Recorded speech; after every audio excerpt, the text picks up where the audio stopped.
पाठ्य पुस्तक के बारे में पढ़ेंगे। तो शुरू करते हैं।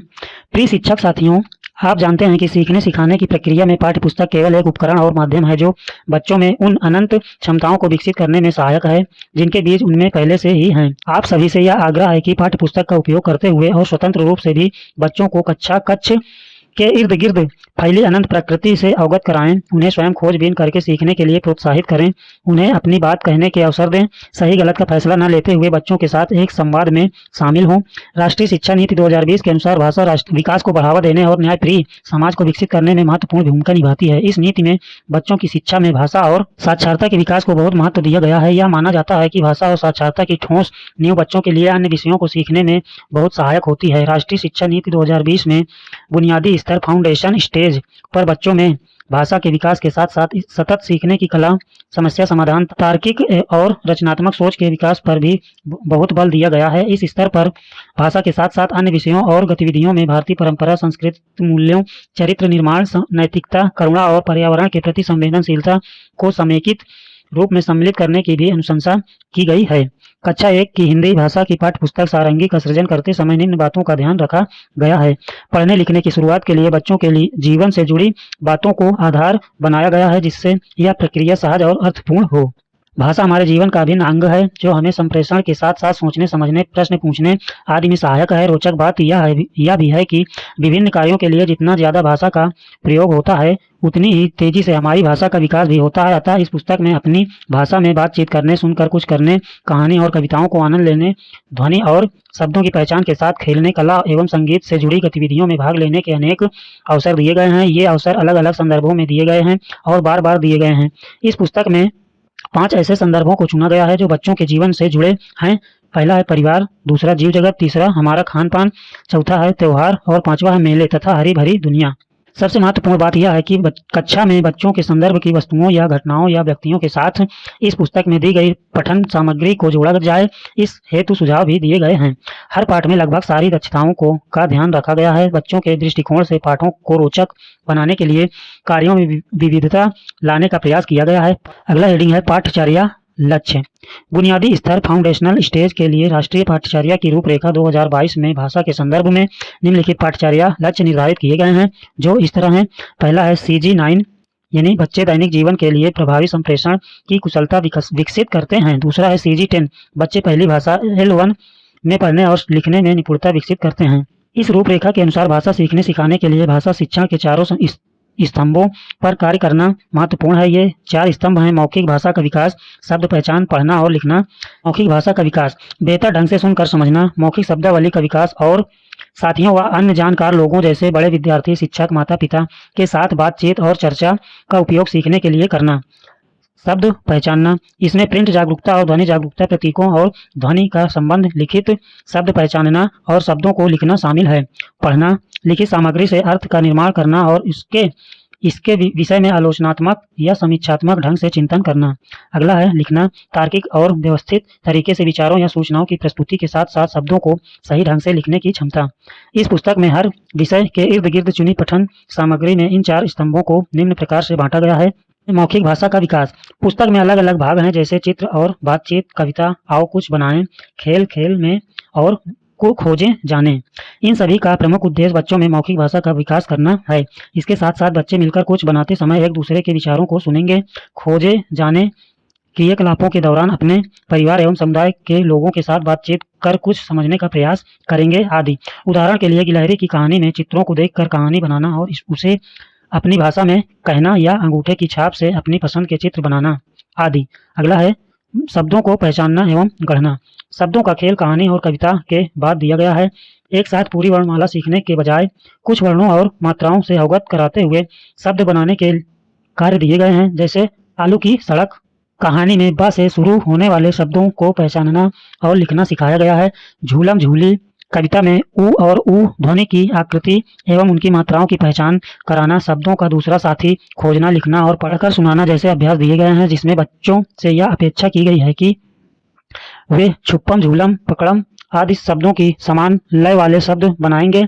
शब्दों के खेल में जो शब्द हैं वे कविता या कहानी से लिए गए हैं। अन्य शब्द बच्चों के संदर्भ से ही लिए गए हैं और उनके भी चित्र दिए गए हैं ताकि शब्दों का खेल सार्थकता से हो आनंदमयी और सार्थक भाषा शिक्षा के लिए आओ बूझें पहेली और झटपट कहिए भी हैं।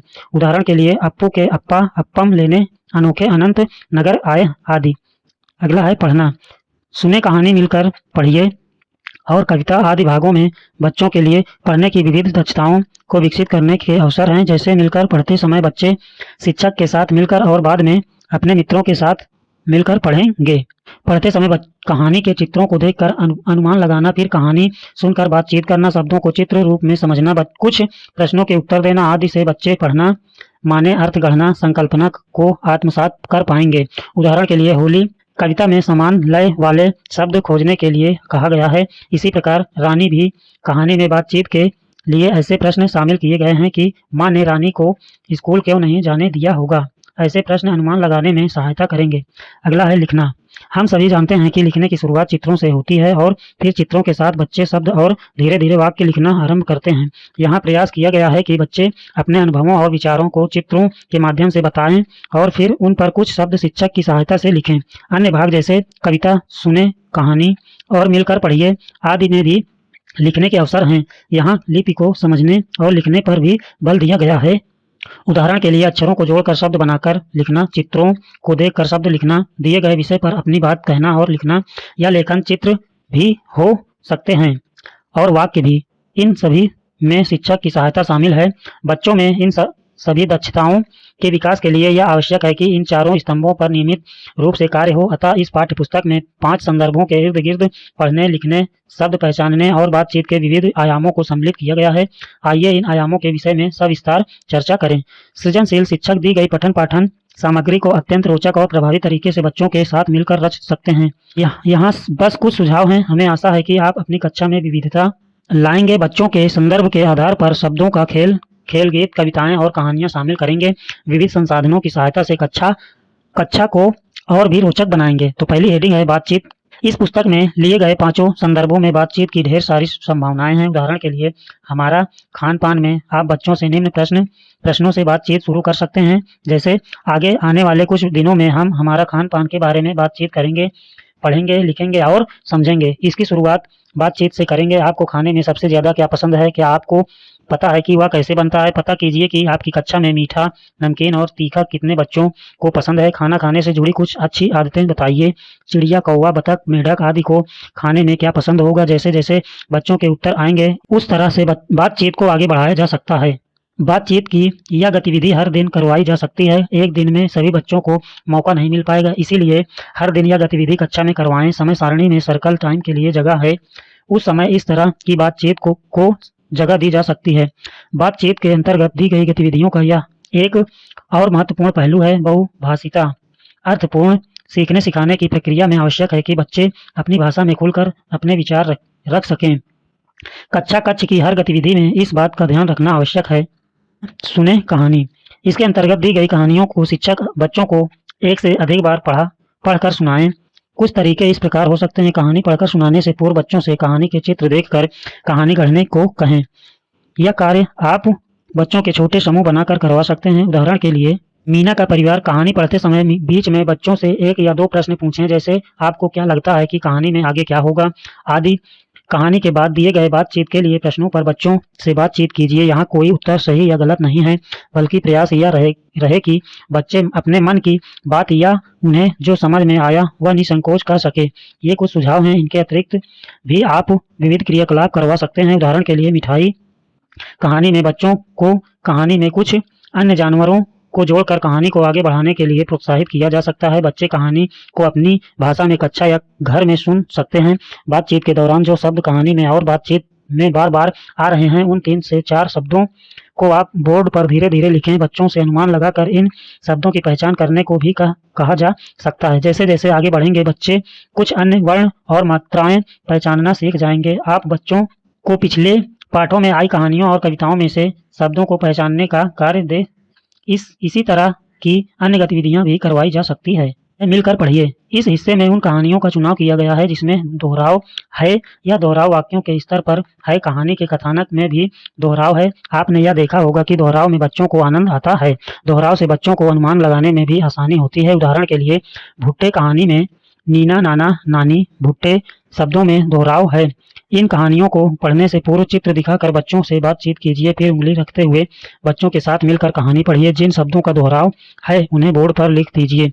उनके चित्र बना पाएं तो अवश्य बनाइए। फिर कहानी को पुनः पढ़िए और दूसरी बार पढ़ते समय दोहराव वाले वाक्यों पर बच्चों को अनुमान लगाने के लिए कहिए। कुछ दिनों बाद छोटे समूह में बच्चों को मिलकर पढ़ने के लिए कहिए। उनका अवलोकन कीजिए। उन्हें जहाँ जहाँ सहायता की आवश्यकता है उन शब्दों को नोट कर लीजिए। अगली कक्षा में इन शब्दों को आप शब्दों का खेल में शामिल करके इन पर गतिविधियां करवा सकते हैं। इन सभी कार्यों का उद्देश्य यह है कि बच्चे दी गई पठन सामग्री को धीरे धीरे पढ़ना सीख जाएं। हमें याद रखना होगा कि हर बच्चे का सीखने का तरीका और गति अलग अलग होती है। हम उन पर किसी भी प्रकार का दबाव बिल्कुल भी न डालें। हाँ, उन्हें सार्थक अवसर अवश्य दें और उनका उत्साहवर्धन करें। इस पुस्तक में मिलकर पढ़िए में कई अवसर हैं। ऐसा इसीलिए क्योंकि इन अवसरों से ही बच्चे पढ़ना सीखते हैं। आप भी पुस्तकालय से बच्चों को उनके स्तर के अनुरूप रोचक बाल साहित्य अथवा पुस्तकें अवश्य दें। शब्दों का खेल। बच्चों की भाषा में जो शब्द अधिकतर आते हैं उन शब्दों के वर्ण और स्वरों को ध्यान में रखते हुए वर्ण समूह के आधार पर शब्दों का खेल की रचना की गई है। उदाहरण के तौर पर आप देखेंगे कि पहली इकाई में कहानियों के माध्यम से बच्चों को दादा दादी, नाना नानी, मामा मामी, पिता भाई, माँ शब्दों के प्रिंट रूप से परिचित कराया गया है। फिर शब्दों का खेल में परिवार के सदस्यों के नामों के साथ कार्य दिए गए हैं। जैसे इस कहानी में दिवाकर दादाजी और दादी जी हैं। आंखें बंद करके इन शब्दों को बोलिए, इनकी पहली ध्वनि बताइए। फिर दादा दादी शब्द लिखने के लिए कहा गया है। इसी तरह से मीना, नाना, मामी आदि शब्दों पर कार्य करवाया गया है। मीना, नानी, नाना, मामा आदि शब्दों का चुनाव भी इसी उद्देश्य से किया गया है कि शब्दों के खेल के बाद मिलकर पढ़ने का कार्य बच्चे और अधिक आनंद के साथ कर पाएंगे। इसी तरह का प्रयास अन्य इकाइयों में भी किया गया है। शिक्षकों से अनुरोध है कि वे बच्चों की भाषा के अन्य शब्द भी लें और उनसे ध्वनियाँ पहचानने का कार्य करवाएं। शब्दों को इमली के बीजों से या कंकड़ या छोटे पत्थरों से भी लिखने का प्रयास करवाया जा सकता है। फिर पेंसिल से लिखने में बच्चों को आसानी होती है। पुस्तक में पहेलियाँ भी दी गई है जिससे बच्चे अपने शब्द बना सकें। जैसे दिए गए अक्षरों को जोड़कर अपने शब्द बनाइए से संबंध अभ्यास प्रश्न और पहेली शीर्षक के अंतर्गत दी गई ये पहेलियाँ देखी जा सकती है। मेरे पिता मेरे नाम का उल्टा उसका नाम मैं हूँ। नीरा तो वह है, नीना की नानी का उल्टा है। इसके अतिरिक्त शिक्षक भी इस तरह की पहेलियाँ बनाकर बच्चों को दें। हो सकता है कि कक्षा 1 के अंत तक बच्चे ही ऐसी पहेलियाँ एक दूसरे के लिए बनाना सीख जाएं। पुस्तक के अंतिम पृष्ठों पर वर्णमाला का गीत दिया गया है। जैसे जैसे बच्चे कुछ वर्ण सीख लें उन्हें वर्णमाला से उन वर्णों की पहचान करने के लिए कहिए। इस गतिविधि से वे देख पाएंगे कि वर्णमाला में कितने स्वर और कितने व्यंजन हैं, उन्होंने कितने सीख लिए हैं और कितने सीखने शेष हैं। बच्चों को आनंद के लिए वर्णमाला गीत भी मौखिक तौर पर गाने में मदद कीजिए। अगला हेडिंग है आनंदमयी कविता। बच्चे हाव भाव के साथ अभिनय करते हुए कविताओं को गाएं, जैसा कि हम अपनी कक्षाओं में हमेशा से ही करते आ रहे हैं। कविताओं को चार्ट पेपर पर बड़े अक्षरों में लिख दें। फिर गाते वक्त बच्चे इनको देखकर शब्द पर उंगली रख कर भी गा सकते हैं। कविताओं को आनंद लेना मुख्य उद्देश्य है। जैसे इकाई 2 जीव जगत में कबरी झबरी बकरी कविता में शब्दों का चयन और शब्दों का दोहराव बच्चों को कविता गाने का आनंद देता है। पूरी कविता बकरी कबरी झबरी शब्दों के आसपास झूमती है। इसके साथ साथ कविताओं पर चर्चा करना, नई कविताएं गढ़ना, कविताओं में आए शब्दों के साथ कार्य करना आदि अवसर भी दिए गए हैं। उदाहरण के लिए कबरी झबरी बकरी कविता में बच्चों से यह कहा गया है कि वे झबरा, कबरा, बकरा आदि शब्दों से तुकबंदी करते हुए नई कविता की रचना करें। ऐसे अनेक अवसर आनंदमयी कविता का हिस्सा हैं। चित्रकारी और लेखन। बच्चे चित्रों द्वारा खुद के विचारों और भावनाओं को व्यक्त करते हैं। इन चित्रों में हमें बच्चों की अवलोकन क्षमता, विचार करने के कौशलों के कई प्रमाण मिलते हैं। इसीलिए लिखना सीखने की प्रक्रिया में चित्रों का महत्वपूर्ण योगदान है। इसीलिए कक्षा 1 और 2 की पुस्तकों में चित्रकारी और लेखन को सम्मिलित किया गया है। जैसे दिए गए चित्र में आप क्या क्या देख पा रहे हैं, कुछ नाम लिखिए। हर गतिविधि संदर्भ आधारित है। उस पर कहानी या कविताएं बच्चे पढ़ चुके हैं, बातचीत कर चुके हैं। उसके बाद उन्हें चित्रकारी और लेखन का कार्य दिया गया है। बच्चों से आप ऐसे भी किसी कविता या कहानी या अपने मन से चित्र बनाने के लिए कह सकते हैं। जो भी शब्द उन्होंने सीखे हैं उन्हें लिखने में उनकी मदद कीजिए। उदाहरण के लिए मेला कविता के अंतर्गत दिया गया यह अभ्यास मान लीजिए कि आप भी इस मेले में गए हैं।